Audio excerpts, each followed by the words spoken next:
جو لوگ دوسروں کو اپنی دعاؤں میں شامل رکھتے ہیں ان کی دعائیں جلد قبول ہوتی ہیں۔ حقیقی اور بے لوث تعلق وہ ہوتا ہے جو وقت، حالات، ضرورت اور مزاج بدلنے کے باوجود قائم رہے۔ ہر بات کو مفاصد کے ساتھ کہنا اور سمجھنا سیکھو، علم بھی آ جائے گا اور اخلاق بھی۔ جب عقل پر پردہ پڑ جائے تو سمجھانے والا آدمی سب سے برا لگنے لگتا ہے۔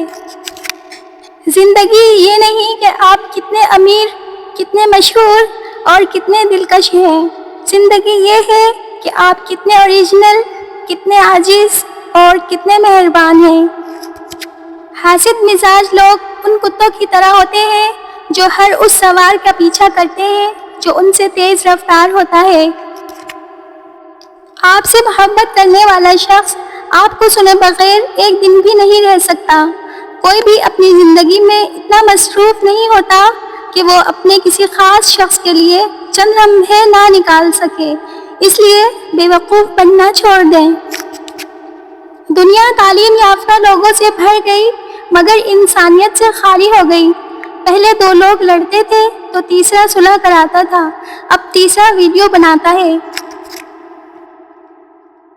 جب تک قدرت، طاقت اور اختیار ہو، اللہ کی مخلوق پر احسان کرو اور آسانیاں پیدا کرو، کیونکہ انسان کی قدرت، اختیار اور طاقت ہمیشہ باقی نہیں رہتے۔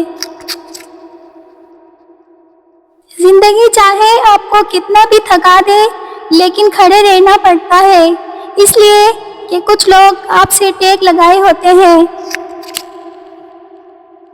دعائیں کروائی نہیں جاتی بلکہ دعائیں لی جاتی ہیں، کسی کا مشکل وقت میں ساتھ دے کر تو کسی کی مسکراہٹ کی وجہ بن کر۔ جاپانی کہتے ہیں کہ آپ کے 3 چہرے ہیں۔ پہلا چہرہ آپ دنیا کو دکھاتے ہیں، دوسرا چہرہ آپ اپنے قریبی دوستوں اور خاندان کو دکھاتے ہیں، تیسرا چہرہ آپ کبھی کسی کو نہیں دکھاتے۔ یہ آپ کی حقیقت کا سب سے سچا عکس ہے۔ ہر انسان میں خوبیاں اور خامیاں ہوتی ہیں، فرق اتنا ہے کہ تراشنے والے کو خوبی جبکہ کریدنے والے کو خامی نظر آتی ہے۔